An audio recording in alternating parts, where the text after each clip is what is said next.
monde s'est approché. Tout le monde a pris le corps d'Esteban, l'a levé, soulevé délicatement, et tous ensemble, c'était comme s'il flottait dans l'air, qu'il descendait tout doucement, comme la feuille d'un arbre. Il est venu se poser délicatement à la surface de l'eau. Le spectacle était magnifique.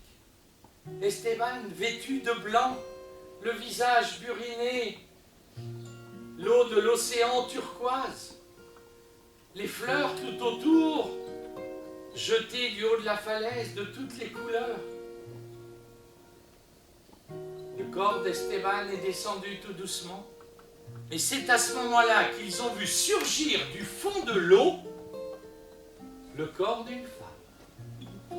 Une femme qui est apparue et qui est venue tendrement enlacer Esteban.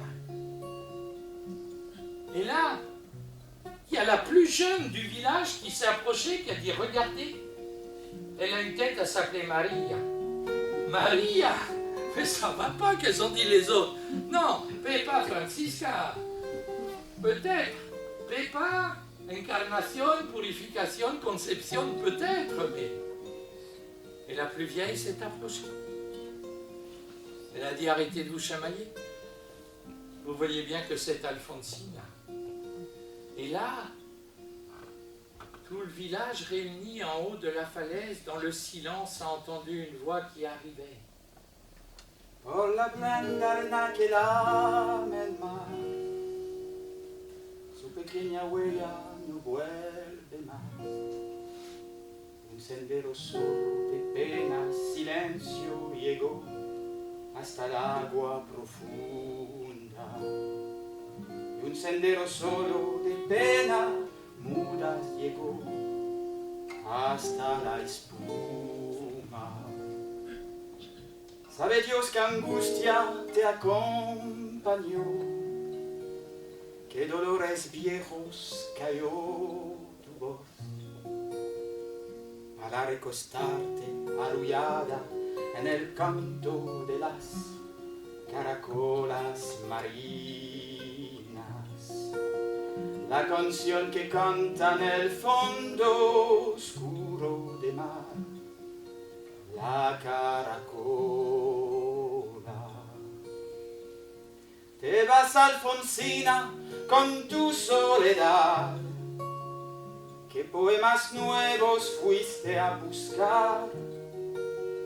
Una voz antigua de viento y de sal te requiebra el alma y la va llevando y te vas hacia allá. Como en sueños, dormida Alfonsina, vestida de mar.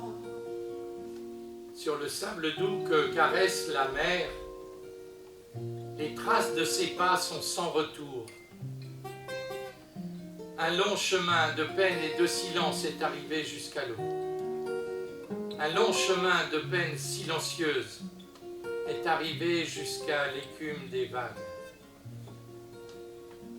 Dieu sait quelle angoisse t'a accompagné, quelle longue souffrance ta voix a tué, pour qu'elle se réfugie ainsi, bercée dans le chant des coquillages. La chanson que chantent au fond de la mer les coquillages. Tu t'en vas, Alfonsina, avec ta solitude. Quel nouveau poème es-tu allé chercher? Une voix lointaine de vent et de sel a charmé ton âme et l'emporte. Et toi, tu t'en vas là-bas, comme dans un rêve, Alfonsina, endormie et toute revêtue de mer. Te vas, Alfonsina, con tu soledad. ¿Qué poemas nuevos fuiste a buscar? Una voz antigua de viento y de sal te requiebra el alma y la va llevando y te vas hacia allá como en sueños dormida Alfonsina, vestida de mar, y te vas hacia allá, como en sueños dormida Alfonsina, vestida de mar.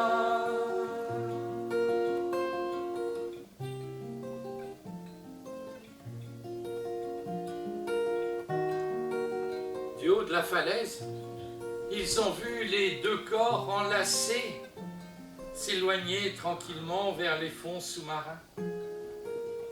Esteban et Alfonsina, partis vers d'autres villages, vers d'autres rivages. Et depuis ce jour-là, quand il y a un paquebot qui passe au large, le capitaine monte sur le pont, fait stopper les moteurs.